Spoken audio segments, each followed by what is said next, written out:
Welcome to novel की दुनिया। अगर आपको हमारी यह वीडियो पसंद आए तो हमारे चैनल को सब्सक्राइब करें, लाइक करें, कमेंट करें एंड शेयर करें। 31 चारे की तरह इस्तेमाल। आज से पहले कभी अवनी को इतना खालीपन महसूस नहीं हुआ था। विवेक यहीं पर नहीं रुका था, बल्कि वह अभी भी अवनी को नीचा दिखा रहा था।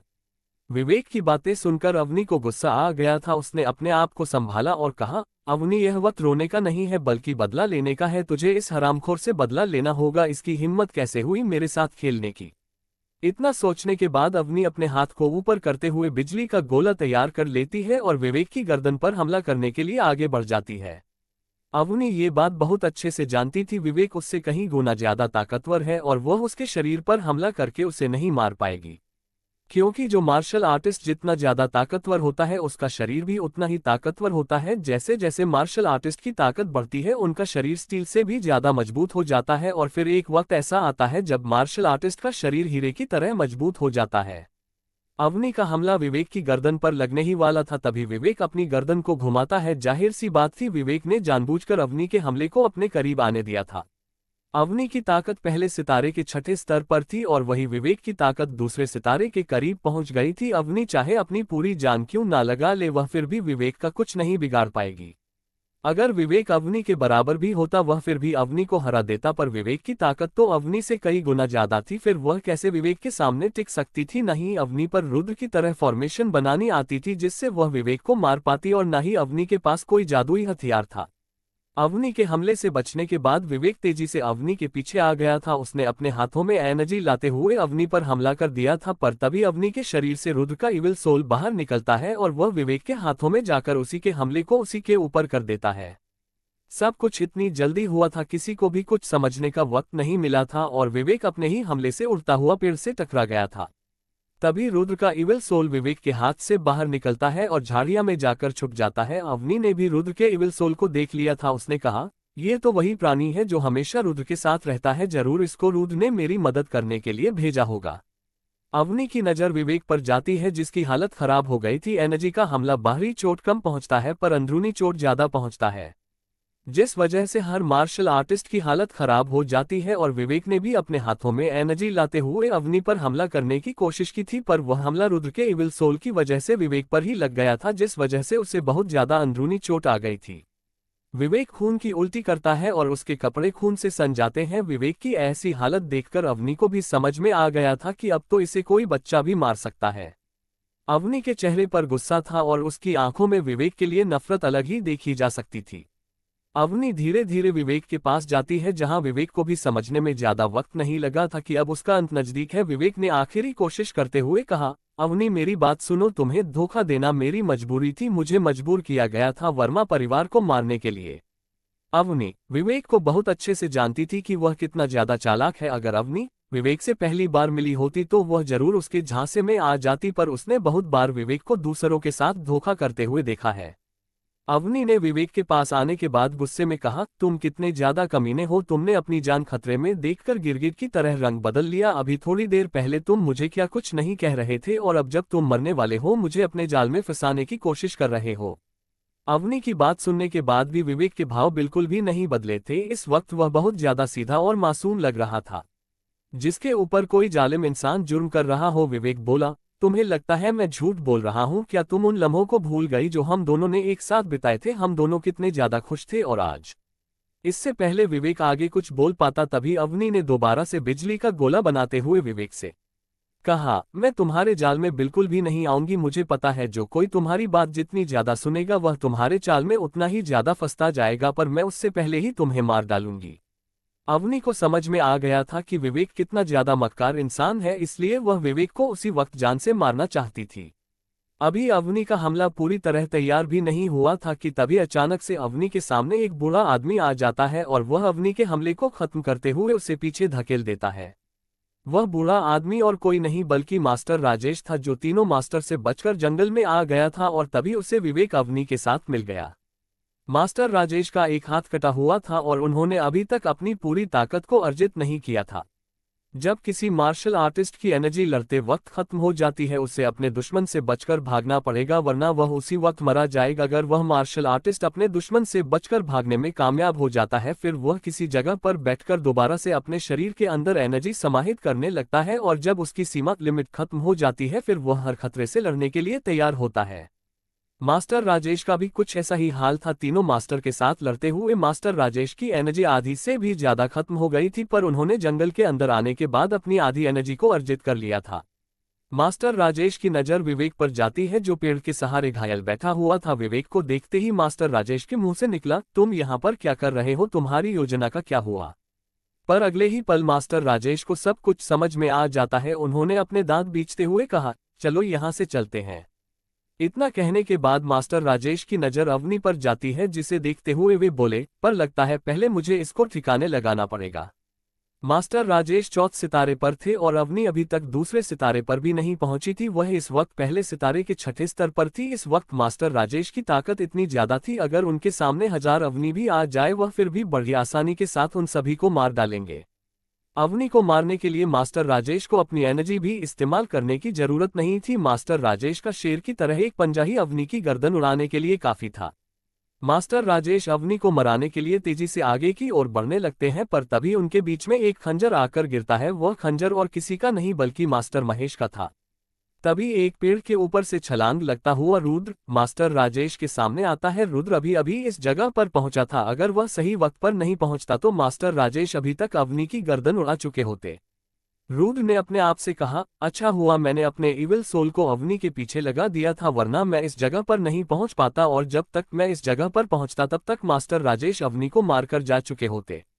मास्टर राजेश रुद्र को देखकर पहचान गए थे। जब उन्हें पता चला था कि किसी ने उनके स्टूडेंट को मारा है तो उन्होंने रुद्र की तस्वीर मंगवा ली थी। मास्टर राजेश बोले, तू तो वर्मा परिवार का सलाहकार है पर तेरे पास ये खंजर क्या कर रहा है। ये तो मास्टर महेश का खंजर है और मुझे मास्टर महेश क्यों नहीं दिखाई दे रहे हैं। मास्टर राजेश की बात सुनकर रुद्र के चेहरे पर शैतानी हंसी आ जाती है। रुद्र ने उस खंजर को सहलाते हुए मास्टर राजेश से कहा, तू खुद सोच अगर मेरे हाथ में ये खंजर है तो मास्टर राजेश का क्या हुआ होगा। रुद्र की बात सुनकर मास्टर राजेश सोचने पर मजबूर हो जाते हैं कि मास्टर महेश के साथ क्या हुआ होगा पर इस वक्त उनके दिमाग में जो आ रहा था वे उसे मानने के लिए बिल्कुल भी तैयार नहीं थे। मास्टर राजेश ने सोचते हुए अपने आप से कहा, नहीं नहीं ऐसा कैसे हो सकता है, यह अभी बहुत ज्यादा जवान है, इसके लिए मास्टर महेश को मार पाना नामुमकिन है। मास्टर राजेश इस बात को मानने के लिए बिल्कुल भी तैयार नहीं थे कि रुद्र ने मास्टर महेश को मारा है पर रुद्र के हाथ में वह खंजर इस बात का इशारा कर रहा था कि मास्टर महेश मारे गए हैं। इस बारे में मास्टर राजेश जितना ज्यादा सोच रहे थे उनका दिमाग उतना ही ज्यादा खराब हो रहा था। मास्टर राजेश ने गुस्से में कहा, मुझे फर्क नहीं पड़ता है वह मर गया है या फिर नहीं पर तेरे हाथ में जो खंजर है वह हमारे मेहरा परिवार का खजाना है, मुझे ये खंजर चाहिए। मास्टर राजेश को रुद्र से वह खंजर चाहिए था। किसी को भी उस खंजर को देखकर लालच आ जाएगा और लालच भी क्यों ना आए। ये खंजर तीसरे स्तर का जादुई हथियार था, जिस किसी के हाथ में वह खंजर होगा उसके हमले की ताकत कई गुना ज्यादा बढ़ जाएगी। अवनी रुद्र के पीछे खड़ी थी, तभी उसके दिमाग में रुद्र की आवाज आए, अवनी मेरी बात ध्यान से सुनो, मास्टर राजेश हम दोनों से कई गुना ज्यादा ताकतवर है, हमें मिलकर इसका सामना करना होगा। जब मैं कहूं तुम्हें मास्टर राजेश के दिल पर अपने बिजली वाली मार्शल आर्ट से हमला करना है, ये हमला सीधा मास्टर राजेश के दिल पर होना चाहिए। अगर इसमें गलती की थोड़ी भी गुंजाइश रही तो हम दोनों मारे जाएंगे। रुद्र की बात सुनकर अवनी सोच में पड़ जाती है। अवनी ने अपने आप से कहा, क्या ये पागल हो गया है, मास्टर राजेश चौथे सितारे पर है, उनके दिल पर हमला करना इतना ज्यादा आसान भी नहीं होगा और पहली बात ये मुझे अपने पास भी नहीं आने देंगे, इनके दिल पर हमला करना तो बहुत दूर की बात है। पर तभी अवनी को कुछ एहसास होता है और उसकी आंखें चौड़ी हो जाती है। अवनी ने कहा, इसका मतलब ये मेरा इस्तेमाल कर रहा है, यह मुझे चारे की तरह इस्तेमाल करके मास्टर राजेश को मारना चाहता है। लगता है इसने मुझे इसी वजह से बचाया है ताकि मैं इसके इस्तेमाल में आ सकूं। सच में ये लड़का बहुत ज्यादा खतरनाक है। 32 तीनों परिवार की मार्शल आर्ट। जैसे ही अवनी को अंदाजा लगता है कि रुद्र ने उस चारे के तौर पर इस्तेमाल करने के लिए बचाए हैं, वह बहुत ज्यादा हैरान हो जाती है। अवनी के शरीर में कपकपी सी दौड़ जाती है। जाहिर सी बात थी, उसे डर लग रहा था, मरने से किसे अड़ा नहीं लगता है और अवनी की हालत भी कुछ ऐसी ही थी। अवनी रुद्र को ध्यान से देखने लगती है जो मास्टर राजेश के सामने सीना तानकर खड़ा था। रुद्र ने काले रंग के कपड़े पहन रखे थे और उसके हाथों पर रक्षा कवच लगा हुआ था। जब हवा चल रही थी रुद्र के लंबे बाल हवा में उड़ रहे थे और उसके हाथ में मास्टर महेश का खंजर था। रुद्र को देखते हुए अवनी को वे पल याद आते हैं जब रुद्र ने उसे और उसके पिता को बचाया था। अवनी ने अपने दिल को मजबूत करते हुए अपने आप से कहा, क्या हुआ अगर ये मेरी बलि देना चाहता है, मैं भी मरने के लिए तैयार हूँ। अगर रुद्र नहीं होता मैं उसी दिन विवेक के हाथों मारी जाती, और आज मैं यहाँ पर भी यही सोच कर आई थी, अगर मेरी जान भी चली गई तो मुझे कोई पछतावा नहीं होगा। इतना सोचने के बाद अवनी हिम्मत जुटाने में कामयाब हो गई थी और उसने पूरा मन बना लिया था कि अगर आज उसे मरना भी पड़े तो वह रुद्र की मदद करके मरेगी। तभी रुद्र ने अवनी से कहा, अवनी अभी। जैसे ही अवनी रुद्र की बात सुनती है वह तेजी से मास्टर राजेश की ओर जाने लगी थी। मास्टर राजेश भी उन दोनों को पहला हमला करते हुए देखकर हैरान थे। उन्हें नहीं लगा था कि वे दोनों मेरा सामना करने के लिए तैयार हो जाएंगे। मास्टर राजेश ने अपने आप से कहा, मुझे तो लगा था ये दोनों इस जगह से बचकर भागने की कोशिश करेंगे, पर ये मेरा सामना करने के लिए तैयार हो गए। इस जगह पर वह खंजर ही मुझे नुकसान पहुंचा सकता है। ये दोनों तो मेरे सामने कीड़े के समान है। कुछ ही पल के अंदर अवनी मास्टर राजेश के करीब थी। तभी रुद्र बिजली की रफ्तार से मास्टर राजेश के सामने आ जाता है। रुद्र के हाथ में वह खंजर नहीं था। रुद्र खाली हाथ मास्टर राजेश पर हमला करने के लिए आया था। मास्टर राजेश भी अपने सामने रुद्र को देखकर हैरान थे। रुद्र का एक हाथ पीछे था। रुद्र का हमला मास्टर राजेश के सीने पर लगने ही वाला था। तभी मास्टर राजेश के चेहरे पर हल्की मुस्कुराहट आ जाती है और वे अपना एक कदम पीछे लेते हुए रुद्र के हाथ को पकड़ लेते हैं। मास्टर राजेश ने कहा, क्या तू मुझे इन बच्चों वाले तरीके से मारना चाहता है? तूने क्या सोचा था मुझे नहीं पता चलेगा? हमला ये लड़की नहीं बल्कि तू करेगा। रुद्र के चेहरे पर हैरानी और घबराहट के भाव थे। उसे देखकर कोई भी बता सकता था कि वह मास्टर राजेश के जाल में फंस चुका है। तभी रुद्र ने हल्की स्माइल करते हुए कहा, बुढ़े तू मेरे जाल में फंस चुका है। जहां पहले रुद्र के चेहरे पर घबराहट के भाव थे, अचानक से रुद्र के चेहरे पर शैतानी हंसी आ गई थी। मास्टर राजेश भी रुद्र के चेहरे पर शैतानी हंसी देखकर हैरान थे। उन्हें भी रुद्र से थोड़ा थोड़ा डर लग रहा था।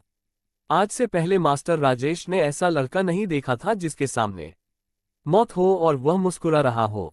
मास्टर राजेश रुद्र को मुस्कुराता हुआ देखकर उसके ऊपर हमला कर देते हैं। मास्टर राजेश जल्द से जल्द रुद्र को मारना चाहते थे क्योंकि उन्हें अपने ऊपर एक अजीब सा दबाव महसूस हो रहा था जो उन्होंने आज से पहले कभी महसूस नहीं किया था। जैसे ही मास्टर राजेश का हाथ रुद्र के करीब पहुंचता है, रुद्र अपने इविल सोल को हाथ के जरिए मास्टर राजेश के अंदर भेज देता है। जैसे ही रुद्र का इविल सोल मास्टर राजेश के अंदर जाता है, मास्टर राजेश अपनी जगह पर जम जाते हैं। सब कुछ बहुत जल्दी हुआ था। मास्टर राजेश ने रुद्र का एक हाथ पकड़ रखा था और वह अपने दूसरे हाथ से रुद्र को मारने ही वाले थे, तभी वह अपनी जगह पर जम जाते हैं।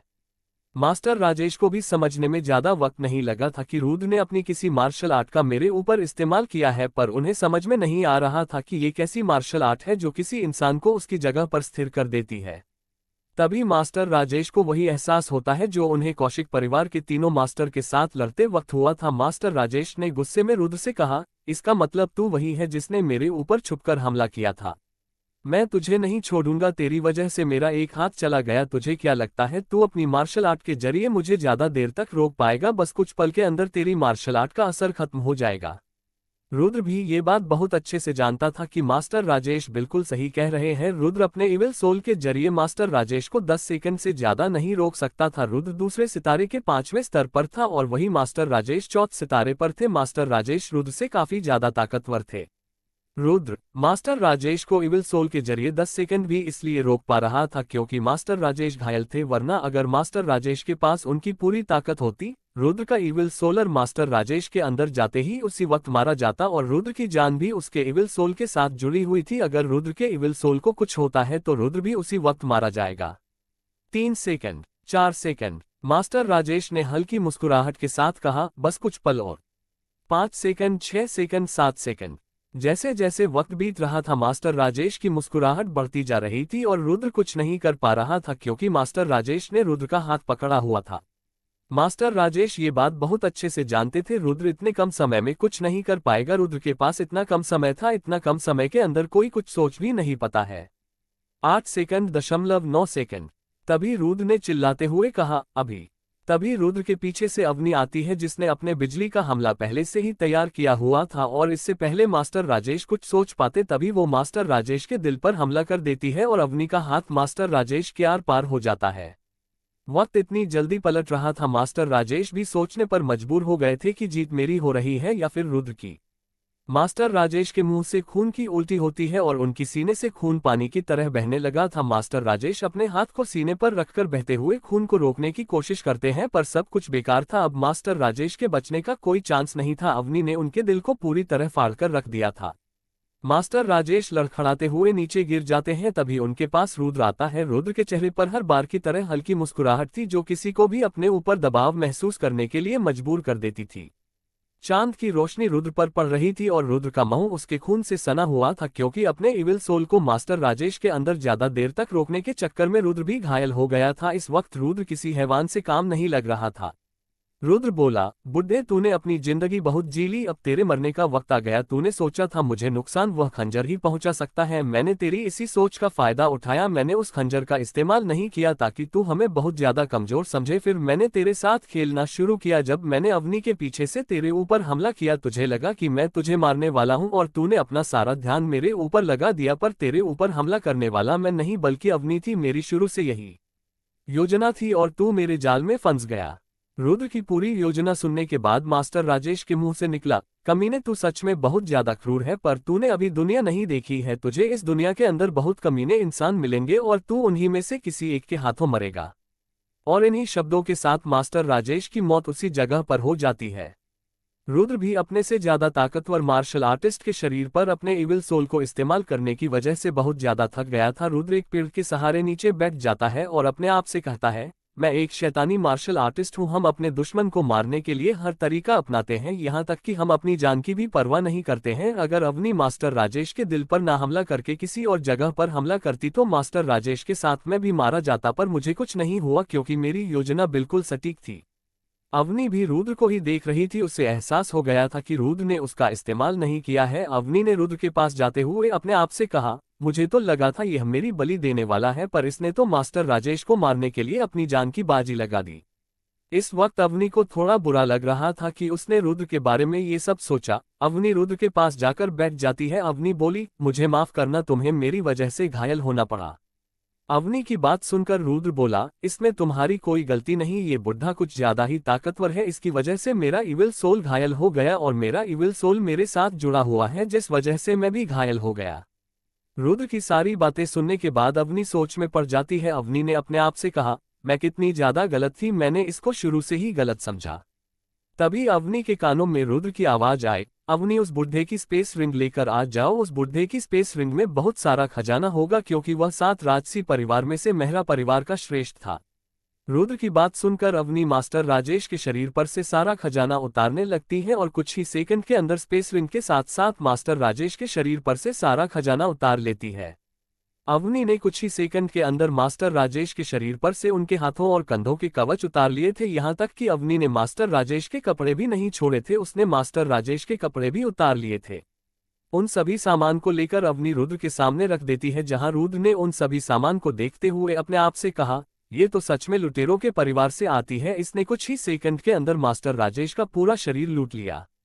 अवनी रुद्र को वह स्पेस रिंग दे देती है, जहां रुद्र उस स्पेस रिंग को लेते ही उसके अंदर खजाने को देखने लगता है। रुद्र को उस जगह पर बहुत सारी मार्शल आर्ट और स्पिरिचुअल स्टोन दिखाई देते हैं। उस जगह पर बहुत सारे हथियार भी पड़े हुए थे और कुछ दवाएं भी। तभी रुद्र की नजर निचले स्तर की 2 मार्शल आर्ट पर जाती है, जो वर्मा परिवार की तरह दिखाई दे रही थी। रुद्र उन दोनों मार्शल आर्ट को रख लेता है।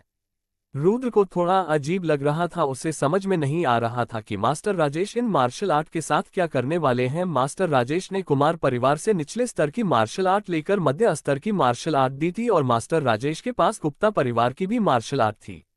रुद्र ने अपने आप से कहा, कुछ तो है जो ये मेहरा परिवार करना चाहता है। उन्हें अपनी योजना पूरा करने के लिए 12 साल का समय लगा, मुझे इस बारे में पता लगाना होगा। 33 जख्मी रुद्र।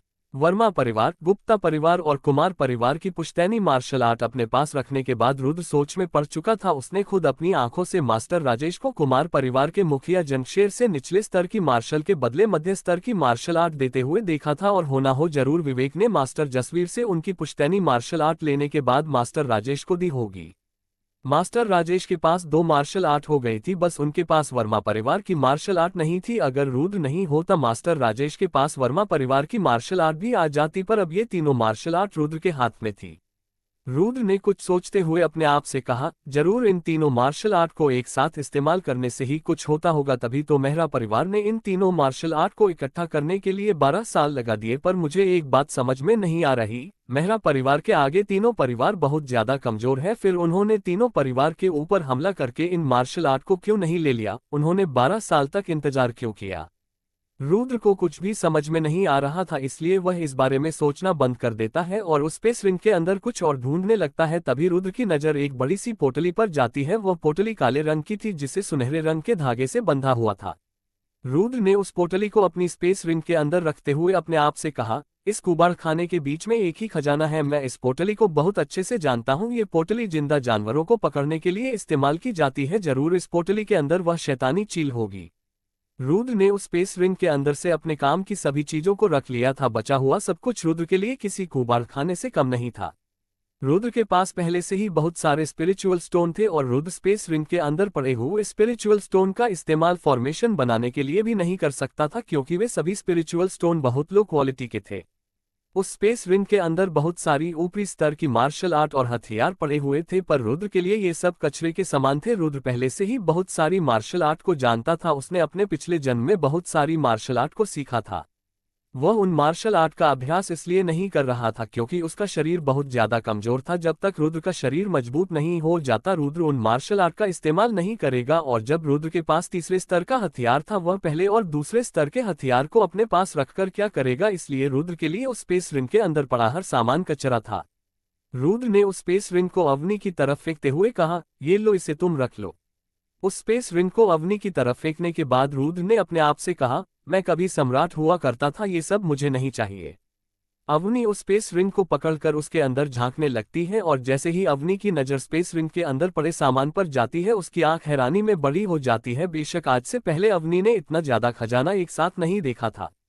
भले ही रुद्र के लिए ये सब कचरा हो, पर अवनी के लिए ये सब सामान किसी खजाने से कम नहीं था। इस वक्त उस स्पेस रिंग के अंदर जितना खजाना था, इतना खजाना उसके पूरे परिवार में भी नहीं था। उस स्पेस रिंग के अंदर स्पिरिचुअल स्टोन के ढेर लगे हुए थे और 2 रैक के अंदर 50 से भी ज्यादा मार्शल आर्ट रखी थी। स्पेस रिंग के अंदर एक छोटी सी दुनिया होती है जिसके अंदर हम बहुत सारा सामान रख सकते हैं, पर हम स्पेस रिंग के अंदर किसी जिंदा इंसान को नहीं रख सकते। स्पेस रिंग के अंदर जाते ही उस इंसान की मौत हो जाएगी। कुछ देर तक अवनी उस स्पेस रिंग को हैरानी में देखती रहती है, पर फिर वह अपने आप को संभाल लेती है क्योंकि यह स्पेस रिंग किसी अरे गरे की नहीं बल्कि 7 राजसी परिवार में से मेहरा परिवार के श्रेष्ठ की थी। अवनी जानती थी यह स्पेस रिंग मेहरा परिवार के श्रेष्ठ की है। इस स्पेस रिंग के अंदर इतना खजाना तो मिलना ही चाहिए। अवनी रुद्र की तरफ देखती है जो कुछ बैठकर सोच रहा था। अवनी ने रुद्र को टोकते हुए कहा, हमें इस स्पेस रिंग के अंदर पड़े सामान को बांट लेना चाहिए। इतना कहने के बाद अवनी रुद्र के हाथों में वह स्पेस रिंग रख देती है। जहां रुद्र ने उस स्पेस रिंग को देखते हुए अवनी से कहा, यह सब मेरे लिए कचरा है, अगर तुमको भी यह नहीं चाहिए मैं इसे फेंक देता हूं। इतना कहने के बाद रुद्र उस स्पेस रिंग को फेंकने के लिए तैयार ही था, तभी अवनी बिजली की स्पीड से रुद्र के हाथों में से वह स्पेस रिंग छीन लेती है और उस स्पेस रिंग को अपने दिल से लगा लेती है। अवनी ने रुद्र पर चिल्लाते हुए कहा, तुम इतने बेसकीमती खजाने को फेंक कैसे सकते हो, अगर तुमको ये नहीं चाहिए मैं रख लेती हूँ। इतना कहने के बाद अवनी उस स्पेस रिंग को अपनी उंगली में पहन लेती है। अवनी को यकीन नहीं हो रहा था कि रुद्र सच में उस स्पेस रिंग को फेंकने वाला था। अवनी को रुद्र पर गुस्सा भी आ रहा था और वह हैरान भी थी। अवनी बोली, तुम इस खजाने की मदद से अपने परिवार को और भी ज्यादा ताकतवर बना सकते थे। अगर ऐसे ही चलता रहा वर्मा परिवार कभी आगे नहीं बढ़ पाएगा। तुम अपने परिवार के कैसे सलाहकार हो? एक सलाहकार का काम अपने परिवार को और भी ज्यादा ताकतवर बनाना है। क्या तुम इस तरह अपने परिवार को ताकतवर बनाना चाहते हो? रुद्र अवनी की बात एक कान से सुनता है और दूसरे कान से बाहर निकाल देता है। रुद्र पर अवनी के इतने चौड़े भाषण का कोई असर नहीं हुआ था। रुद्र ने अवनी की इस बात को टालते हुए कहा, चलो वापस चलते हैं, कौशिक परिवार में सभी लोग हमारा इंतजार कर रहे होंगे। इतना कहने के बाद रुद्र मास्टर राजेश के शरीर को अपने स्पेस रिंग के अंदर रख लेता है और अवनी से कहता है, मेरी खड़े होने में मदद करो और मुझे कौशिक परिवार में लेकर चलो। इस वक्त रुद्र की हालत इतनी खराब थी वह खुद से चल भी नहीं सकता था। अवनी रुद्र के पास आती है और उसे सहारा देते हुए कौशिक परिवार की ओर लेकर जाने लगती है। रुद्र ने अवनी से पूछा, वैसे वो विवेक कहाँ चला गया? जिस पर अवनी बोली, जब हम मास्टर राजेश के साथ लड़ रहे थे वह उसी वक्त यहाँ से भाग गया। अवनी की बात सुनकर रुद्र सोच में पड़ जाता है। उसने अपने आप से कहा, हालांकि यह विवेक इतना ज्यादा ताकतवर नहीं है, पर यह छोटे मोटे सिपोले ही हमें आगे जाकर अड़सते हैं। ये मुझे जब भी दिखेगा मैं उसको तभी मार डालूंगा। कुछ घंटे बाद कौशिक परिवार के अंदर तीनों मास्टर कौशिक परिवार की हालत देख रहे थे। सब कुछ पहले जैसा था, बस जमीन पर बहुत सारे लुटेरों की लाश पड़ी हुई थी। तभी उन तीनों मास्टर को सामने से जानवी और सार्थक आते हुए दिखाई देते हैं। उन दोनों के पीछे कौशिक परिवार के सभी सिपाही मौजूद थे। जानवी और सार्थक तीनों मास्टर के सामने आते ही उन्हें नमस्कार करते हैं, जहां मास्टर गौतम ने अपने चेहरे पर हल्की मुस्कुराहट लाते हुए उन दोनों से कहा, तुम्हारी हालत तो बहुत ज्यादा अच्छी है, लगता है तुम दोनों ने बहुत अच्छी तरह लड़ाई की। जानवी बोली, ये सब आपकी वजह से हुआ है। आपने हमें पहले ही बता दिया था आपके जाने के बाद कुछ लोग हमारे ऊपर हमला करेंगे, और बिल्कुल वैसा ही हुआ। हमने अधिकतर लोगों को मार डाला, पर कुछ लोग ऐसे थे जो यहाँ से भागने में कामयाब हो गए। जानवी की बात सुनकर मास्टर यशवंत खुश हो जाते हैं। उन्होंने कहा, बहुत अच्छा, तुम तारीफ के बिल्कुल काबिल हो। तुमने इन सिपाहियों की मदद से सभी दुश्मनों को मार डाला। मास्टर ओमवीर ने भी सार्थक और जानवी की तारीफ करते हुए कहा, बड़े भाई गौतम, जब आप मुख्य परिवार में जाओगे इन दोनों बच्चों की तारीफ जरूर करना, इन्होंने बहुत अच्छा काम किया है। कौशिक परिवार का मुख्य परिवार वही है जिस जगह पर कौशिक परिवार के सभी लोग रहते हैं। मुख्य परिवार ही कौशिक परिवार की सभी ब्रांच को नियंत्रित करता है। तभी मास्टर गौतम को कुछ याद आता है। उन्होंने सार्थक और जानवी से पूछा, मैं तुमसे एक बात तो पूछना भूल ही गया, इस जगह पर बड़ा धमाका हुआ था, क्या तुम जानते हो उसे धमाके को किसने किया? जिस पर सार्थक बोला, क्या वह धमाका आपने नहीं किया? हमें लगा आप में से किसी श्रेष्ठ ने वह धमाका किया, क्योंकि कोई श्रेष्ठ ही इतना बड़ा धमाका कर सकता है। मास्टर यशवंत बोले, हम में से किसी ने भी वह धमाका नहीं किया। वर्मा परिवार पीछे वाले घर में छिपा बैठा है, चलो उनसे जाकर पूछते हैं, क्या पता उन्हें इस बारे में पता हो। मास्टर यशवंत की बात सुनकर जानवी ने टोंट कसते हुए कहा, कल की लड़ाई इतने ताकतवर लोगों के बीच में थी, वे लोग डर की वजह से बाहर भी नहीं निकले होंगे।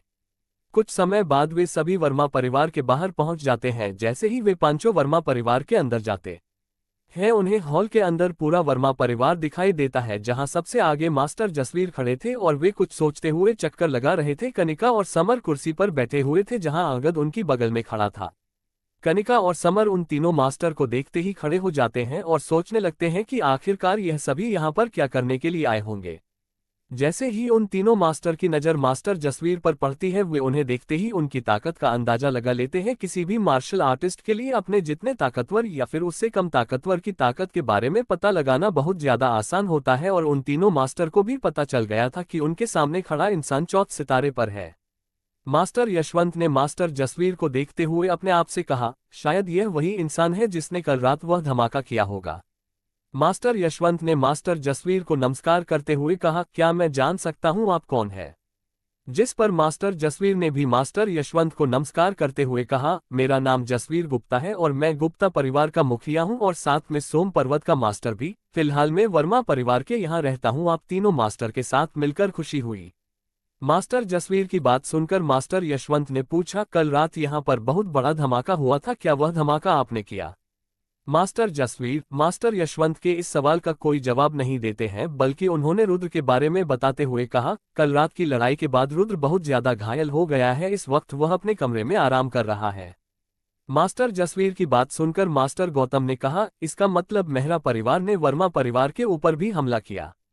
तभी पीछे से जानवी ने कहा, उसने मुझे कुछ दिनों पहले कहा था कि वह 12 साल के अंदर अपने परिवार को राज्य परिवार से भी बड़ा कर लेगा, पर वह कुछ मामूली लोगों का भी सामना नहीं कर पाया। मैं और सार्थक ने पूरी रात लड़ाई की और हमें एक खरोच भी नहीं आए। हमें तो क्या, हमारे किसी भी सिपाही को खरोच नहीं आए, और वह कुछ मामूली लोगों का सामना करते हुए इतना ज्यादा घायल हो गया।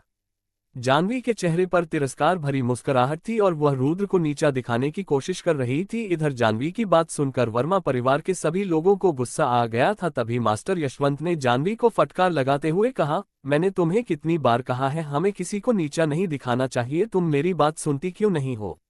मास्टर यशवंत की बात सुनकर जानवी कुछ नहीं कहती, बस वह चुपचाप खड़ी रहती है। तभी मास्टर यशवंत ने सभी लोगों से माफी मांगते हुए कहा, इस लड़की की तरफ से मैं आपसे माफी मांगता हूँ। ये बचपन से ही ऐसी है, पर मुझे नहीं पता वह इंसान कौन था जिससे आप भी रुद्र को नहीं बचा पाए और वह इतना ज्यादा जख्मी हो गया। क्या वह इंसान सच में इतना ज्यादा ताकतवर था?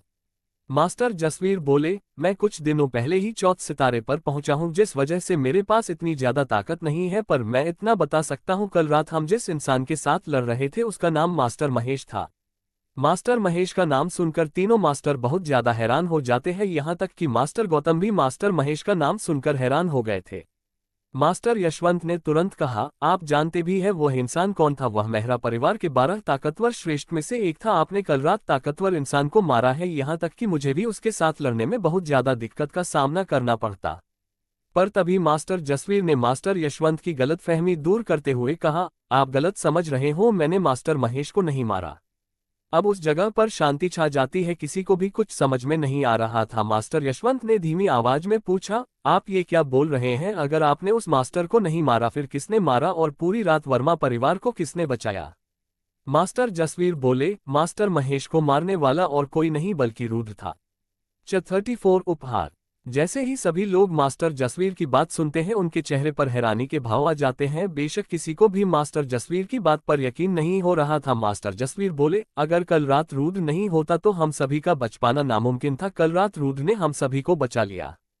मास्टर जसवीर और भी बोलना चाहते थे, पर तभी जानवी ने बीच में बोलते हुए कहा, पर ऐसे कैसे हो सकता है? रुद्र एक मास्टर का सामना नहीं कर सकता।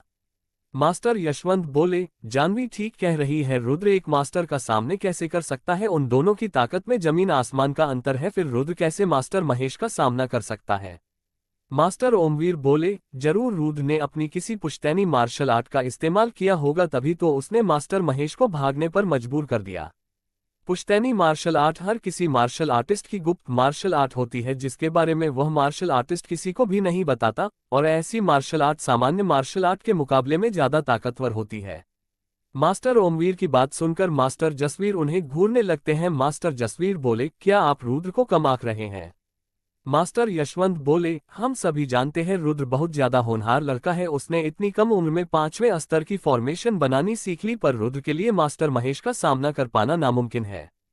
मास्टर जसवीर बोले, रुद्र ने उन्हें यहां से भागने पर मजबूर नहीं किया, बल्कि रुद्र ने मास्टर महेश पर ऐसा हमला किया जिस हमले में उनके शरीर की एक भी हड्डी नहीं बची, और उस हमले को करने के बाद रुद्र बहुत ज्यादा कमजोर हो गया था। मास्टर जसवीर की इस बात ने उस जगह पर शांति ला दी थी। किसी को भी विश्वास नहीं हो रहा था कि रुद्र ने मास्टर महेश को मार डाला। तभी मास्टर यशवंत को कुछ एहसास होता है। मास्टर यशवंत बोले, आपने अभी अभी कहा रुद्र मास्टर महेश के साथ लड़ते वक्त घायल नहीं हुआ बल्कि कमजोर हुआ था, फिर रुद्र घायल कैसे हुआ? इससे पहले मास्टर जसवीर कुछ कह पाते तभी कमरे के अंदर से रुद्र ने बाहर आते हुए कहा, कितना ज्यादा शोर मचा रखा है, चैन से सोने भी नहीं दे रहे। रुद्र को अंदरूनी चोट के साथ बाहरी चोट भी लगी हुई थी। रुद्र के दाएं हाथ और उसके पेट पर पट्टी बंधी हुई थी और वह लड़खड़ाते हुए चल रहा था। तभी कनिका रुद्र को सहारा देने के लिए आती है, जहां रुद्र हाथ का इशारा करते हुए कनिका को अपने पास आने से रोक देता है। कनिका बोली, रुद्र क्या तुम्हारी चोट ठीक हो गई? जिस पर रुद्र बोला, नहीं, मेरी चोट को ठीक होने में वक्त लगेगा। तभी रुद्र की नजर यशवंत पर जाती है। रुद्र ने सब कुछ सुन लिया था। रुद्र ने यशवंत के सामने जाते हुए कहा, आप ये जानना चाहते हैं ना मैं घायल कैसे हुआ? इतना कहने के बाद रुद्र अपनी स्पेस रिंग के अंदर से मास्टर राजेश के शरीर को बाहर निकालता है, जहां सभी लोग मास्टर राजेश के शरीर को देखकर बहुत ज्यादा हैरान थे। जब से वे तीनों मास्टर वर्मा परिवार के घर आए थे तभी से वे तीनों हैरान हुए जा रहे थे। मास्टर गौतम ने हैरान भाव के साथ रुद्र की तरफ देखते हुए कहा, इसको किसने मार डाला? जिस पर रुद्र ने अपने चेहरे पर हल्की मुस्कुराहट लाते हुए कहा, आपको क्या लगता है ये शरीर मेरे पास उड़कर आया है? रुद्र की बात सुनकर तीनों मास्टर को समझने में ज्यादा वक्त नहीं लगा था कि मास्टर राजेश को रुद्र ने मारा है। जब उन तीनों मास्टर को लगता है कि उन्होंने रुद्र के बारे में जान लिया है, तभी रुद्र कुछ ऐसा करता है जिस वजह से रुद्र उनकी आंखों में दोबारा से रहस्यमय हो जाता है। रुद्र बोला, ये मुझे कल रात जंगल में मिले थे और मैंने इनको मार डाला। इतना कहने के बाद रुद्र ने मास्टर यशवंत से कहा, मैं जानता हूं ये शिकार आपका था, पर मुझे माफ करना, मैंने इनको गलती से मार डाला। रुद्र की बात सुनकर मास्टर यशवंत ने मास्टर राजेश के मर्द शरीर को घृणा भरी नजरों से देखते हुए कहा, इस कमीने की वजह से मेरी सुनहरी आंख चली गई और इसने मुझे जगह जगह बदनाम भी किया। इस कमीने को मैं अपने हाथों से मारना चाहता था, इसके खून से नहाना चाहता था, इसे तड़पाना चाहता था, पर कोई बात नहीं, मैं खुश हूं ये मर गया। आज के बाद तुम मेरे भाई जैसे हो। रुद्र बोला, वो तो मेरी किस्मत अच्छी थी, मास्टर राजेश पहले से ही बहुत ज्यादा घायल थे और उनका एक हाथ भी कटा हुआ था, वरना मेरा मास्टर राजेश के सामने टिक पाना नामुमकिन था। और जैसे कि मास्टर जसवीर ने आपको बताया था, मास्टर महेश को मारते वक्त मेरी पूरी एनर्जी खत्म हो गई थी, जिस वजह से मैं बहुत ज्यादा कमजोर हो गया, वरना मैं बिना घायल हुए मास्टर राजेश को मार डालता। इतना कहने के बाद रुद्र जानवी के सामने आ जाता है और अपने चेहरे पर शैतानी हंसी लाते हुए कहता है, ये मेरा जवाब था कि मैं कैसे घायल हुआ, और तुम बताओ क्या तुम किसी मास्टर को मार सकती हो? रुद्र की बात सुनकर जानवी कुछ बोलना चाहती थी, पर उसके मुंह से एक भी शब्द नहीं निकला, क्योंकि ये बात जानवी भी जानती थी, भले ही चौथे सितारे का मास्टर घायल हो, पर वह इतना ज्यादा कमजोर भी नहीं होता कि वह किसी दूसरे सितारे वाले मार्शल आर्टिस्ट के हाथों मारा जाए। रुद्र ने जानवी पर तंज कसते हुए कहा, तुम कह रही थी हमारा परिवार बहुत ज्यादा छोटा है, वह किसी कोने में छुपकर बैठा होगा, तुम्हें क्या लगा था अगर तुम धीमी आवाज में बात करोगी मुझे नहीं पता चलेगा? यह मेरा घर है, यहाँ सब कुछ मेरी मर्जी से होता है। रुद्र की बात सुनकर जानवी को भी गुस्सा आ गया था। जानवी बोली, तुम्हारी किस्मत अच्छी थी जो तुम मास्टर राजेश को मार पाए। रुद्र बोला, चलो मैं किस्मत वाला था, पर तुम कौन हो? एक ऐसी लड़की जो अपने परिवार के पीछे छुपाना जानती है और अपने परिवार का नाम लेकर सभी लोगों का मजाक बनाती है। तुम हो कौन? क्या तुम्हारे पास इतनी भी ताकत है जो तुम मेरा सामना कर पाओ? इस बार जानवी के पास रुद्र के इस सवाल का कोई जवाब नहीं था। जानवी तीनों मास्टर की ओर देखती है, जिन्हें देखने से बिल्कुल भी नहीं लग रहा था कि उन तीनों में से कोई भी जानवी के पक्ष में बोलेगा। तभी मास्टर गौतम ने मास्टर यशवंत से कहा, हम दोनों यहाँ से मुख्य परिवार की ओर निकल रहे हैं, हमें जितना जल्दी हो सके ये सब मुखिया को बताना होगा। मास्टर राजेश और महेश के बारे में मुखिया को बताना बहुत ज्यादा जरूरी है, और हाँ, वर्मा परिवार के बाहर कुछ सिपाही तैनात कर देना जिससे वर्मा परिवार को कोई भी दिक्कत ना हो। इतने कहने के बाद मास्टर गौतम और ओमवीर उस जगह से जाने लगते हैं। तभी रुद्र ने उन दोनों को जाते हुए देखकर कहा, बड़े भाई गौतम और बड़े भाई ओमवीर संभल कर जाना। रुद्र के मुंह से बड़े भाई सुनकर मास्टर गौतम ने उस जगह से जाते हुए अपने आप से कहा, ये लड़का सच में बहुत ज्यादा चालाक है, मैंने आज से पहले इतना चालाक और प्रतिभाशाली लड़का नहीं देखा, ये लड़का आगे चलकर बहुत ज्यादा तरक्की करेगा। जानवी और सार्थक भी हैरान थे, क्योंकि रुद्र ने दो मास्टर को बड़े भाई कहकर पुकारा था, और इस मार्शल आर्ट की दुनिया में अपने से ज्यादा ताकतवर या फिर अपने जितने ताकतवर लोगों को भाई कहकर पुकारा जाता है। जानवी और सार्थक इसलिए हैरान थे क्योंकि मास्टर गौतम और ओमवीर ने रुद्र से कुछ नहीं कहा था, वे दोनों चुपचाप उस जगह से चले गए थे। तभी रुद्र ने मास्टर यशवंत से कहा, आप मेरे साथ कमरे के अंदर चलिए, मुझे आपके साथ कुछ जरूरी बात करनी है। रुद्र की बात सुनकर मास्टर यशवंत रुद्र के साथ जाने के लिए तैयार हो जाते हैं, जहां रुद्र और मास्टर यशवंत कुर्सी पर बैठ जाते हैं। तभी रुद्र बोला, मैं आपको उपहार देना चाहता हूं। रुद्र की बात सुनकर मास्टर यशवंत सोच में पड़ जाते हैं। मास्टर यशवंत ने कुछ सोचते हुए कहा, रुद्र तुम मुझे क्या दे सकते हो? तुम्हें भी पता है मैं 7 राजसी परिवार में से कौशिक परिवार का श्रेष्ठ हूं, मेरे पास खजानों की कमी नहीं है।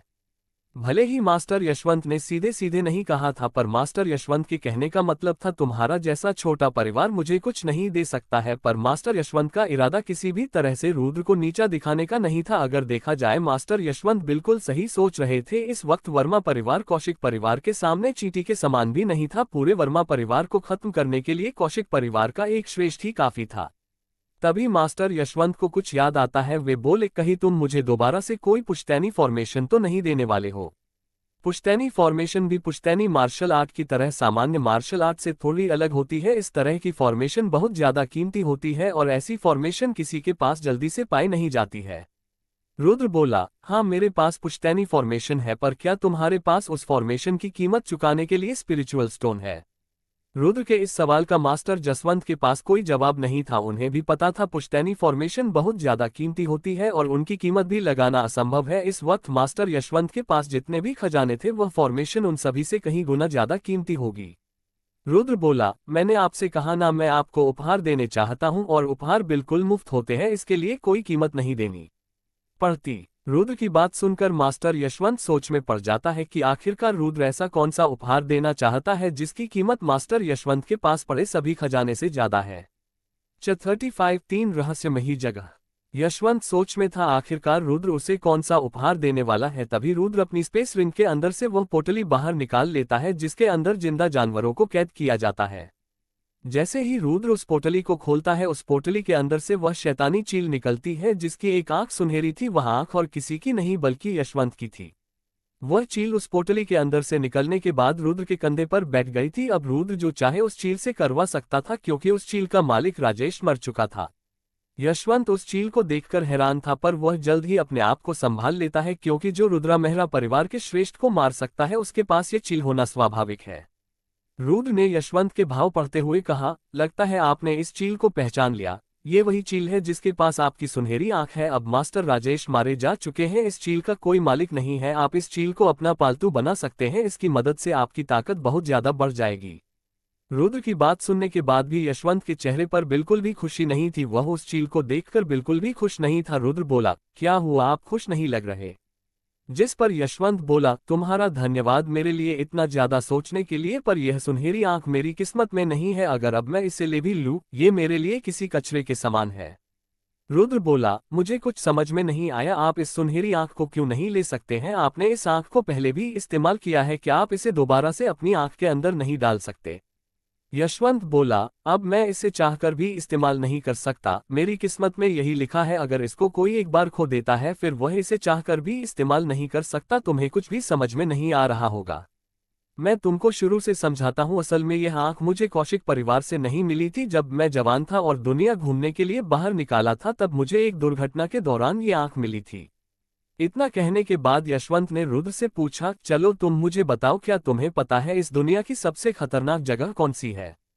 यशवंत के इस सवाल पर रुद्र ने नामे सर हिला दिया, जिसे देखकर यशवंत बोला, चलो ठीक है, मैं तुमको बताता हूँ। तुम इस दुनिया की किसी भी जगह पर जा सकते हो, पर 3 जगह ऐसी है जहाँ पर तुम नहीं जा सकते। वे जगह इतनी ज्यादा खतरनाक है, तुम कितने भी ज्यादा ताकतवर क्यों न हो, उन जगह पर जाने के बाद तुम्हारा मारना तय है।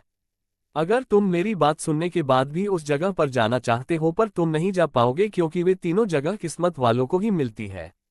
यशवंत की बात सुनने के बाद रुद्र ने हैरानी में कहा, ऐसा क्यों है, क्या कोई भी उन जगह पर नहीं जा सकता? यशवंत बोलो, क्योंकि वे तीनों जगह अपना स्थान बदलती रहती है, इसलिए वे जगह किस्मत वालों को ही मिलती है। किसी को भी नहीं पता वह जगह कैसी दिखती है। किसी का मानना है उन जगहों के अंदर प्राचीन मंदिर या फिर किसी महान सम्राट का महल है। बहुत से लोगों का ये भी मानना है उन जगहों के अंदर किसी शैतान को कैद किया होगा, पर असलियत के बारे में किसी को भी नहीं पता। समय के साथ साथ सभी लोगों ने मिलकर उन 3 जगह को नर्क द्वार कहकर पुकारना शुरू कर दिया, क्योंकि वे तीनों जगह किसी नर्क से कम नहीं है। जब भी वे तीनों जगह दिखाई देती है, उनके चारों तरफ बवंडर का तूफान होता है और हर वक्त बिजली कड़कती रहती है। वैसे तो किसी भी मार्शल आर्टिस्ट के लिए बिजली को सहन करना बहुत ज्यादा आसान होता है, पर उस जगह पर जो बिजली कड़कती है वह किसी ताकतवर मार्शल आर्टिस्ट को मारने के लिए काफी है। बहुत से लोगों ने उन जगह के अंदर जाने की कोशिश की, पर आज तक कोई भी नहीं जा पाया। रुद्र बोला, फिर उनका क्या हुआ जो उस जगह पर जाने की कोशिश करते हैं? जिस पर यशवंत ने कहा, अधिकतर लोग मारे जाते हैं और बहुत ही कम लोग ऐसे होते हैं जो उसे बवंडर के तूफान से बचकर आ पाते हैं। उस जगह से बचकर आने वालों की संख्या इतनी ज्यादा कम होती है, उन लोगों को किस्मत वाला कहा जाता है। यशवंत की बात सुनकर रुद्र बहुत ज्यादा हैरान हो गया था, क्योंकि यशवंत के हिसाब से आज तक कोई भी इंसान उन 3 जगह के अंदर नहीं जा पाया, क्योंकि वे 3 जगह जब भी दिखाई देती है उनके चारों तरफ एक तूफान होता है, जिसे पार करके ही उन रहस्यमय जगहों के अंदर जाया